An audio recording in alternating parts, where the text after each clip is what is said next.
ശ്രീ രാജൻ കണ്ണാട്ട്, ഇവിടെ ഇപ്പോൾ നിങ്ങളൊരു തീരുമാനമെടുത്തിരുന്നു. നിങ്ങൾ വിശ്വാസികൾക്കൊപ്പമാണ് എന്ന് പറഞ്ഞുകൊണ്ടെടുത്തൊരു തീരുമാനമാണ് സെക്രട്ടേറിയറ്റ് ഉപരോധം 18-ാം തീയതി. അത് വേണ്ട എന്ന് വെച്ചു. എന്തുകൊണ്ടാണ് അങ്ങനെ ഒരു പിന്മാറ്റം? ഇവിടെ ഇപ്പോൾ ശബരിമല കർമ്മസമിതി കഴിഞ്ഞ ദിവസം സംസ്ഥാന DGPയെ തന്നെ പോയി കാണുകയാണ്. എന്നിട്ട് പോലീസ് വേട്ടയുടെ ആശങ്കകൾ പങ്കുവയ്ക്കുകയാണ്. അപ്പോൾ ഈ സർക്കാർ കൃത്യമായ നടപടികളെടുക്കുകയാണ്. കാരണം അവരുടെ കണ്ണിൽ കഴിഞ്ഞ 3 മാസമായി നിയമം കയ്യിലെടുത്ത് അക്രമവും അഴിഞ്ഞാട്ടവും നടത്തുന്ന കൂട്ടരാണ് നിങ്ങൾ, വിശ്വാസ സംരക്ഷണം എന്ന പേര് പറഞ്ഞുകൊണ്ട്. അപ്പോൾ വ്യാപകമായ അറസ്റ്റാണ് അതിൻ്റെ ഭാഗമായി, നിയമ നടപടികളാണ് ഉണ്ടാകുന്നത്. നിരവധി പേർ ജയിലുകളിലാണ്, നിരവധി പേർ റിമാൻഡിലാണ്. അതുകൊണ്ട് ജാമ്യം കിട്ടാതെ കിടക്കുന്നു. ഇപ്പോൾ കഴിഞ്ഞ ദിവസം BJPയുടെ ഒരു തീരുമാനം വന്നിട്ടുണ്ട്, നല്ല നിയമസഹായം അതിന് ഉറപ്പാക്കും എന്ന്. പക്ഷേ ഒരു ചുവട് പോലും അതുമായി ബന്ധപ്പെട്ട പുരോഗതിയില്ല. അതുകൊണ്ട് നിങ്ങൾക്ക് യഥാർത്ഥത്തിൽ വലിയ രൂപത്തിൽ അണികളുടെ പിന്തുണ ആർജിച്ചുകൊണ്ട് വീണ്ടും പ്രക്ഷോഭ രംഗത്തേക്ക് പോകാൻ കഴിയാതിരിക്കുന്ന ഒരു ദൗർബല്യമില്ലേ? അപ്പോൾ വിശ്വാസി സംരക്ഷണത്തിൻ്റെ മുന്നണി പോരാളികളെന്ന് പറഞ്ഞു നിൽക്കുന്ന നിങ്ങൾക്ക് അവർ കാട്ടുന്ന പ്രതിഷേധത്തിൻ്റെ ഒരു സ്വഭാവം പോലും സമരരൂപമായി കൊണ്ടുവരാൻ കഴിയാതിരിക്കുന്നത് എന്തുകൊണ്ടാണ്? ശ്രീ വേണു, ഒരു കാര്യത്തിന് മറുപടി പറഞ്ഞിട്ട് ഞാൻ ഇതിന് പറയാം. ഒന്ന്, അങ്ങ് ചോദിച്ചു ക്രൈസ്തവർക്കോ മറ്റുള്ള വിഭാഗങ്ങൾക്കോ എന്ത് ബുദ്ധിമുട്ടുണ്ടായി എന്ന് രാമപിള്ളച്ചേട്ടനോട് ചോദിച്ചു. വിജ്ഞാന കൈരളി എന്ന് പറയുന്നത് ഭാഷാ ഇൻസ്റ്റിറ്റ്യൂട്ടിൻ്റെ മുഖപത്രമാണ്, അവരുടെ പ്രസിദ്ധീകരണമാണ്. അതിൻ്റെ അകത്ത് എഡിറ്റോറിയലിൻ്റെ അകത്ത്, മുഖപ്രസംഗത്തിൻ്റെ അകത്ത്, അതിൻ്റെ എഡിറ്റോറിയൽ പേജിൽ എഴുതിയതാണ് കുംഭസാരം എന്ന് പറയുന്നത് ക്രൈസ്തവ പുരോഹിതന്മാരുടെ ലൈംഗിക ആസക്തി തീർക്കാനുള്ള ഉപാധിയാണെന്നും ക്രിസ്ത്യാനി പഠിപ്പിക്കുന്ന സ്വർഗരാജ്യം എന്ന് പറയുന്ന പ്രത്യാശയുള്ള ആശയം അത് ഉട്ടോപ്പിയാണ്, സാങ്കല്പികമാണെന്നും വിജ്ഞാന കൈരളിൽ എഡിറ്റോറിയൽ എഴുതിയത് ഈ ഗവൺമെൻറ്റിൻ്റെ മുഖ്യമന്ത്രി ചെയർമാനായിട്ടുള്ള ഭാഷാ ഇൻസ്റ്റിറ്റ്യൂട്ടിൻ്റെ പ്രസിദ്ധീകരണമാണ്. അവിടെ ശ്രീ PC തോമസ് വക്കീൽ നോട്ടീസ് അയച്ചപ്പോൾ ക്ഷമ ചോദിച്ചല്ലോ പിറ്റേ ദിവസം. അത് ഞാനവിടെ നിൽക്കട്ടെ. പിന്നീട് എന്നോട് ചോദിച്ചത് വിശ്വാസികളുടെ സമരം. ഇത് വിശ്വാസികളുടെ സമരം തന്നെ. ഞാനൊക്കെ ഒരു ക്രൈസ്തവനാണെങ്കിലും നല്ല വിശ്വാസിയാണ്.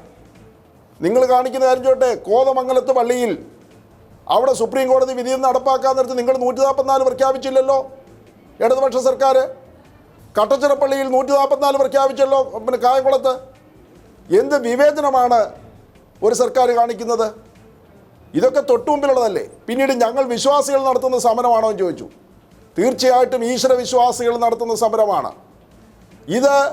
വിശ്വാസികളും അവിശ്വാസികളും തമ്മിലുള്ള സമരമാണ് ഇത്. രഹനാഫാത്യമായിക്കും കനകദുർഗയ്ക്കും ശബരിമലയെ അശുദ്ധമാക്കുന്ന മാവോയിസ്റ്റുകളെ അവിടെ കൊണ്ട് സന്നിധാനത്ത് എത്തിക്കുന്നതും തമ്മിലുള്ള ഒരു സമരമാണിത്. ഈ സമരത്തെ കേരള ജനത പുച്ഛിച്ചു തള്ളുമെന്ന് ആരും വിചാരിക്കണ്ട. ഇത് വലിയ ജനകീയ സമരമായി, വലിയ പ്രക്ഷോഭമായി മാറും. ഞാനും BJPയുടെ സംസ്ഥാന അധ്യക്ഷൻ PS ശ്രീധരൻപിള്ളയും കൂടി ഇന്ന് തിരുവമ്മണ്ടൂരിലെ CPM ആക്രമിച്ച വീടുകൾ സന്ദർശിക്കുകയായിരുന്നു. അവിടെ CPM പാർട്ടി കൊടുക്കുന്ന ലിസ്റ്റ് അനുസരിച്ചാണ് തിരുവമ്മണ്ടൂരിലാക്കുന്നത്. വെൺമണിയിൽ പോലുമുള്ള വീട്ടിൽ കിടന്ന് ഉറങ്ങിയവരെ, മരുന്ന് വാങ്ങിക്കാൻ പോയവരെ, മറ്റ് സ്ഥാപനങ്ങളിൽ പോയവരെ ഒക്കെ പോലീസ് തടഞ്ഞു നിർത്തി ആക്രമിക്കുകയും പോലീസ് അവരെ പിടിച്ചുകൊണ്ടുപോയി 307 അടക്കമുള്ള വകുപ്പുകൾ ചാർത്തി അവരെ ജയിൽ റിമാൻഡ് ചെയ്യുകയാണ്. ആയിരക്കണക്കിന് ആളുകളാണ് കേസെടുത്ത് ഈ പ്രസ്ഥാനത്തെ CPM അടിച്ചൊതുക്കാൻ നോക്കുന്നത്. അതുകൊണ്ട് ഈ സമരത്തെ ഒന്നും അങ്ങനെ പരാജയപ്പെടുത്താമെന്ന് ഇടതുപക്ഷ സർക്കാർ പിണറായി വിജയൻ ചിന്തിക്കുന്നുണ്ടെങ്കിൽ അത് കേരളത്തിലെ വിശ്വാസി സമൂഹം ഒന്നാണ്. അത് ഹിന്ദുവെന്നോ മുസൽമാനെന്നോ ക്രിസ്ത്യാനിയെന്നോ ഇല്ല. ഒറ്റക്കെട്ടായി ഞങ്ങളതിനെ നേരിടും എന്നുള്ള കാര്യത്തിൽ യാതൊരു സംശയവുമില്ല. ഞാനൊരു ക്രൈസ്തവൻ എന്നുള്ള നിലയിൽ ഞങ്ങളുടെ തൊട്ടടുത്ത് താമസിക്കുന്നതൊക്കെ ഹിന്ദുക്കളാണ്. ചെങ്ങന്നൂരിൽ വന്ന് അന്വേഷിച്ചാൽ അറിയാം.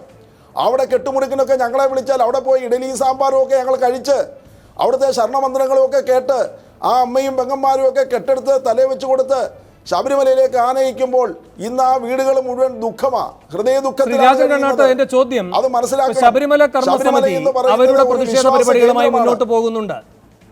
അതായത് ഇപ്പോൾ അയ്യപ്പ സംഗമം നടത്തുകയാണ്. രാജ്യത്ത് തന്നെ വളരെ തലയെടുപ്പുള്ള പല ആത്മീയ നേതാക്കളെയും അവിടെ എത്തിക്കാൻ പോവുകയാണ്.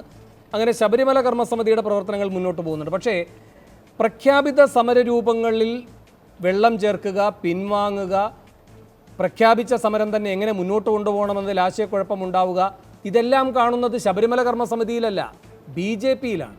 അതാണ് ചോദ്യം. ഇപ്പോൾ 42 ദിവസം പിന്നിട്ടിരിക്കുന്നു നിങ്ങളുടെ നിരാഹാരം. പ്രധാനപ്പെട്ട നേതാക്കന്മാരെ ആരും അവിടെ എത്തുന്നില്ല, ആരും അത് ഏറ്റെടുക്കുന്നുമില്ല എന്ന പഴി കേൾക്കുകയാണ്. അതുപോലെ തന്നെയാണ് ഈ പറയുന്ന സെക്രട്ടേറിയറ്റ് ഉപരോധം. ഈ സെക്രട്ടേറിയറ്റിന് മുന്നിലെ ഒരു നിരാഹാര സമരത്തിന് ആളെ കൂട്ടാൻ കഴിയുന്നില്ല നിങ്ങൾക്ക്. നിങ്ങളാണോ അവിടെ മുഴുവൻ അടച്ചുപരോധിക്കും എന്നൊക്കെയുള്ള അവകാശവാദവുമായി വന്നത്? അപ്പോൾ നിങ്ങളുടെ സമരത്തിൻ്റെ വീര്യം കുറഞ്ഞിരിക്കുന്നു എന്ന് പറയുമ്പോൾ അതിൻ്റെ അർത്ഥം കുറേ പോലീസ് വേട്ട ഉണ്ടായി എന്ന് മാത്രമല്ല, അതിൻ്റെ പ്രസക്തി കുറഞ്ഞിരിക്കുന്നു എന്നതുകൂടിയാണ്. അത് നിങ്ങളുടെ കൂട്ടത്തിലുള്ളവർ കൂടി മനസ്സിലാക്കുന്നതാകാം ഇതിൻ്റെ പങ്കാളിത്തത്തിൽ ഇത്ര വലിയ കുറവ് വരുന്നതും. ശ്രീ രാജൻ കണ്ണാട്ട്, സമരത്തിൻ്റെ പല ഘട്ടങ്ങളിലായിട്ടാണ് സമരങ്ങൾ നടത്തുന്നത്. സമരത്തിന് പല രൂപങ്ങളും പല ഭാവങ്ങളുമുണ്ട്. അതുകൊണ്ട് സമരം ഏത് തരത്തിൽ കൊണ്ടുപോകണം, സമരം ഏത് തരത്തിൽ കൊണ്ടുപോയാൽ നമ്മുടെ സംഗതികൾ നേടിയെടുക്കാൻ കഴിയുമെന്നുള്ളതൊക്കെ ചിന്തിക്കുന്നത് രാഷ്ട്രീയ പാർട്ടികളാണ്.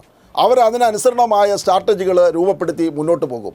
ഞങ്ങളുടെ സമരത്തിനൊന്നും ജനപങ്കാളിത്തമില്ല എന്ന് പറയുന്നത് തെറ്റാണ്. എല്ലായിടത്തും ജനപങ്കാളിത്തമുണ്ട്. 42 ദിവസമായി സെക്രട്ടേറിയറ്റിൻ്റെ പടിക്കൽ നിരാഹാര സമരം നടക്കുമ്പോൾ തന്നെ ഞങ്ങൾ ഈ കേരള സംസ്ഥാനത്തെ ഗ്രാമാന്തരങ്ങളിൽ ഈ വിഷയം ഉന്നയിച്ചുകൊണ്ട് ബോധവൽക്കരണവും അതുപോലെ തന്നെ ആശയവിനിമയങ്ങളൊക്കെ നടത്തിക്കൊണ്ടിരിക്കുക. അല്ലാതെ BJP ND ഒന്നും ചുമ്മാതെ വീട്ടിലിരിക്കുകയല്ല. സെക്രട്ടേറിയറ്റിന് മുന്നിൽ വന്ന് മാത്രം